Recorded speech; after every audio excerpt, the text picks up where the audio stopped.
The story begins in 1939 in the quiet French village of Carriveau.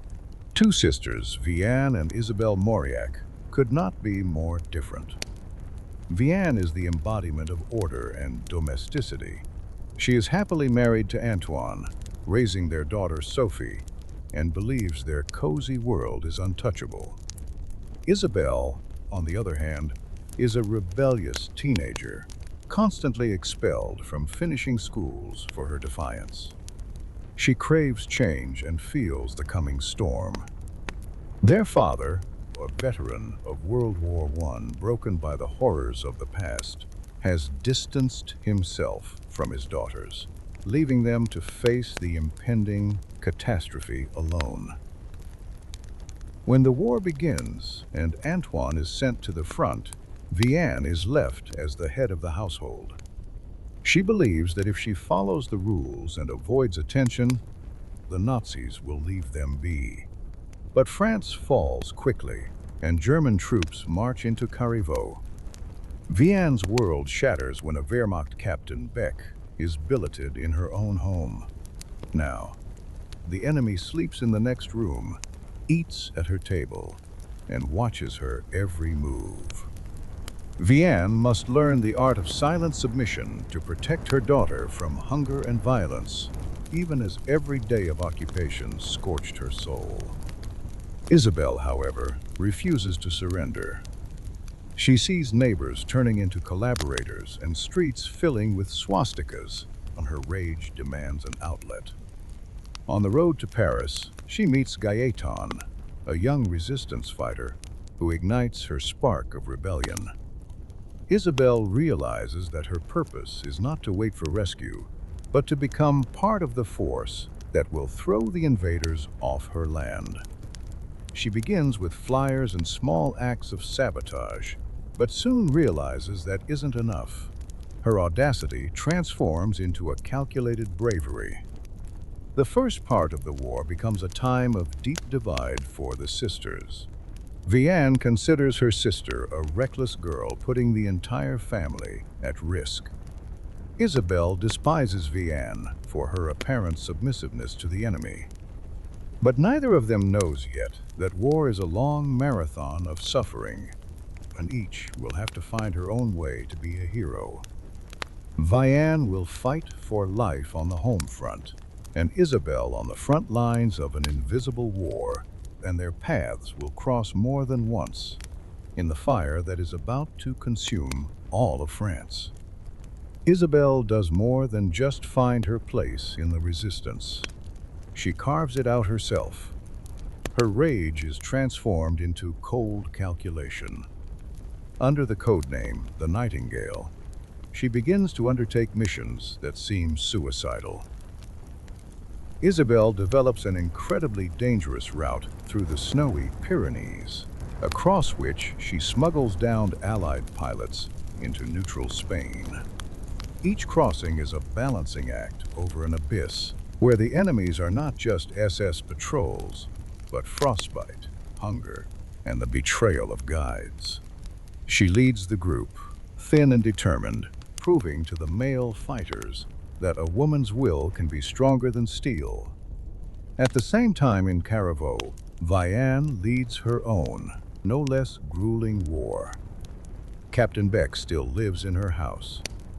He is not like the monsters in the propaganda leaflets. He is polite, he misses his family, and he even helps Vianne with firewood. This becomes a real test for her. How can you hate the enemy if he has a human face? But reality quickly brings her back to Earth.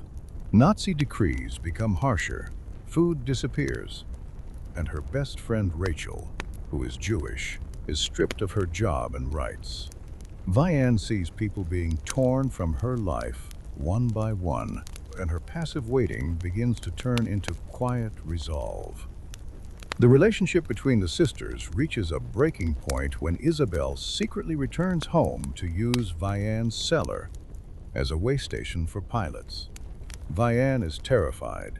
One wrong move, one creak of a floorboard, and her daughter Sophie will be shot along with them. She begs her sister to leave, calling her selfish. But Isabel replies that Vianne's submission is also a choice, and that choice helps the enemy. In this part of the story, the Nightingale becomes a legend in British intelligence circles, and Isabel finally loses the last of her girlish naivety, realizing that love and personal happiness in this war are an unaffordable luxury. This stage ends with a tragedy that changes Vianne forever. She watches as Rachel and her children are led into trains, and she realizes that her polite guest Beck is part of the same ruthless machine, even if he doesn't pull the trigger himself. When little Daniel, Rachel's son, is miraculously left in her arms, Vianne realizes she can no longer be just an observer. Isabel is fighting with a weapon in her hands on mountain trails, and Vianne decides to start her battle right under the enemy's nose.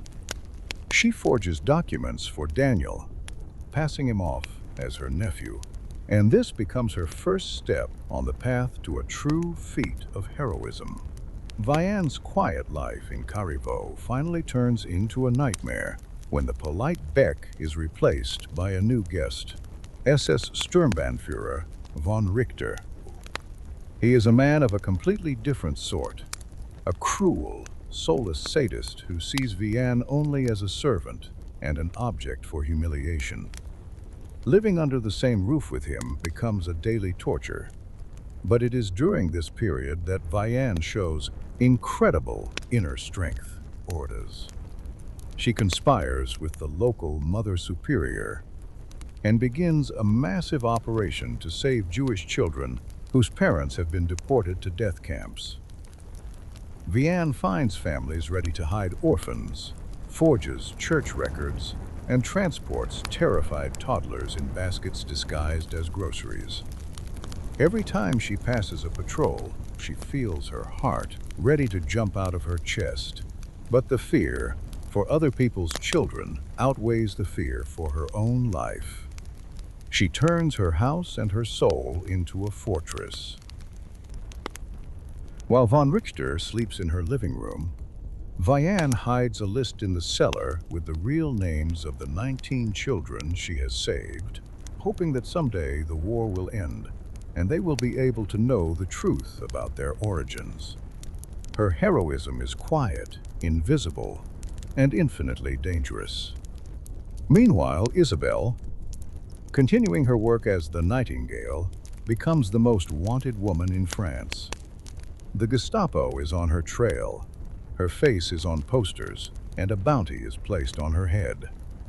She has made dozens of mountain crossings and saved hundreds of lives, but luck cannot last forever. Isabel is ambushed. She is arrested and subjected to brutal interrogations. The Nazis cannot believe that this daring and elusive agent is a young woman. But even under torture, she does not give up a single name or reveal a single safe house. She is sent to the Ravensbrück concentration camp, a place where a human life is worth less than the number on a striped uniform. For both sisters, the war reaches its zenith. Vianne is exhausted by hunger, constant violence from von Richter, and the weight of responsibility for the saved children. She has lost almost everything: friends, health, peace. Or Isabel, in the camp, fights for every breath, maintaining her dignity in subhuman conditions. She is no longer the impulsive girl she was at the beginning. She has become a symbol of resistance, a fire that even the camp crematoriums could not extinguish. The sisters are separated by hundreds of kilometers and barbed wire, but they are united by one thing.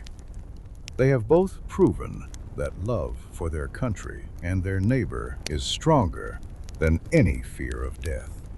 When the Allies liberate France in 1944, the war for the Mauriac sisters does not end. It only moves into a stage of long and painful healing. Isabel returns from Ravensbrück as a living ghost.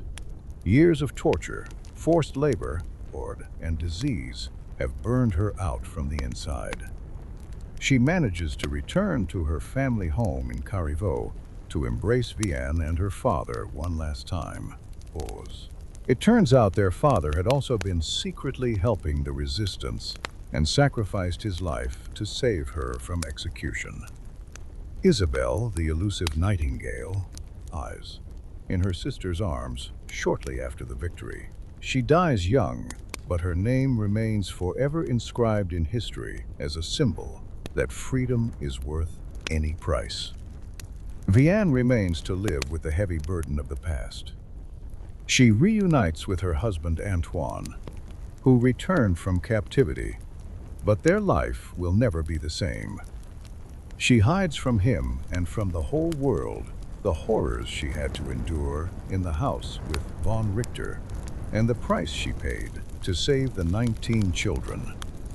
Vianne chooses silence not out of cowardice, but out of a desire to give her daughter Sophie and the saved children a chance for a normal, bright future unpoisoned by the shadows of war. She keeps her list of names as her most sacred relic, knowing that memory is the only thing stronger than death. The narrative shifts to 1995. An elderly woman living in Oregon receives an invitation to France for an evening in memory of the heroes of the resistance. Her son Julien, who always considered his mother a quiet and unremarkable housewife, accompanies her on this trip. Only there, among gray-haired veterans and the grown children she once hid in baskets, does the truth come out.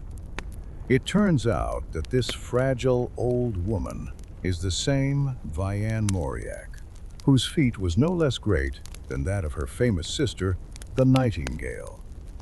For the first time, the son sees his mother for who she truly is, a woman who went through hell and did not allow it to destroy her humanity. The finale of the novel is a triumph of life over oblivion. Vianne finally lets go of her ghosts, realizing that her and Isabel's sacrifices were not in vain. The story of the two sisters becomes a monument to all the women who, during the war, did not lead tanks into battle or sign decrees, but who held the world on their shoulders, fed the hungry, and saved the future. The Nightingale has fallen silent, but its song continues to sound in every saved child and in every new dawn over a free France. It is a story that even in the darkest times, love and courage are capable of lighting the way home.